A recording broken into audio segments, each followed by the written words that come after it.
guess you know what that is. It's the little boy next door practicing the violin. Sounds awful, doesn't it? Hey, Johnny, let's hear your A.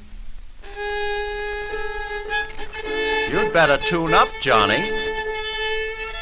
You see, a violinist has to learn to tune each of the 4 strings to the right pitch before he begins to play.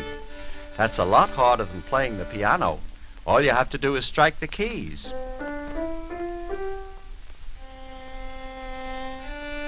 It's hard to play a scale, too, because the violin has only 4 notes to start with, and the others are made by the fingers of the left hand pressing down the strings on the fingerboard. You see, Johnny didn't find just the right place for that note of the scale. Now he's got it.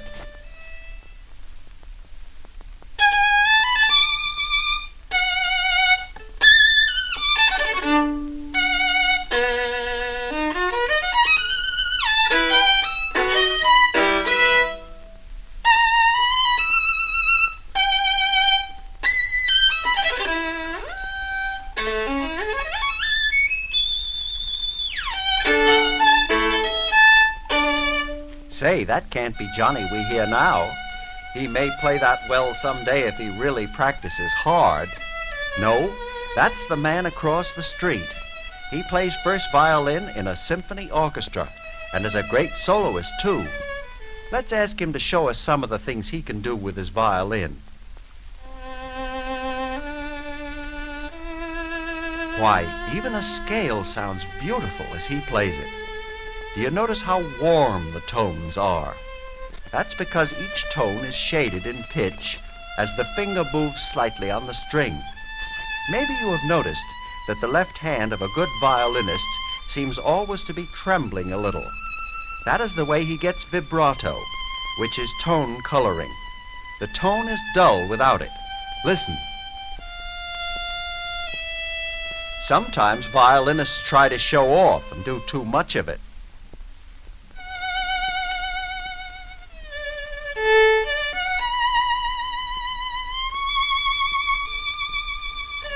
Sounds funny, doesn't it? Makes you feel as if you had eaten too much candy or were a little bit seasick.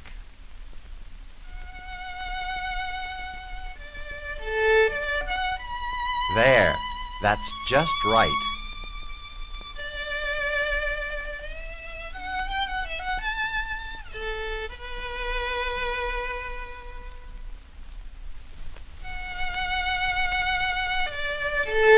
Now do you notice that some of the notes in that piece are linked together and some are separate? That is done with the bow in the right hand as it moves back and forth across the string. It can play 1 note for a bow or several in a single sweep. Listen to this melody and see if you can imagine which way he is bowing for each note.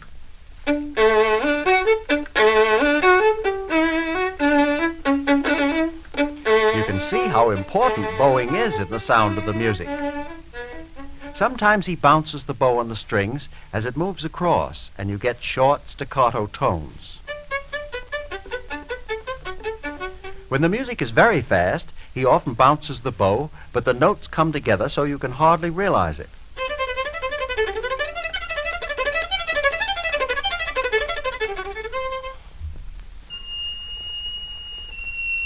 Now that sounds like a soft whistle, hardly like a violin at all. He gets that sound by touching the string lightly and letting only a part of it sound. It is called a harmonic and is high and clear, more like a flute than a violin. Now how does the bow do that? You probably know he isn't using the bow at all, but is plucking the strings with his finger, the way you do the guitar or the ukulele. You must know the word, too. Pizzicato. It's easy to remember because it's like the sound itself. Listen. Pizzicato. See? Let's ask him to play a whole piece for us now with the piano, too. Listen for some of the effects he has been showing us.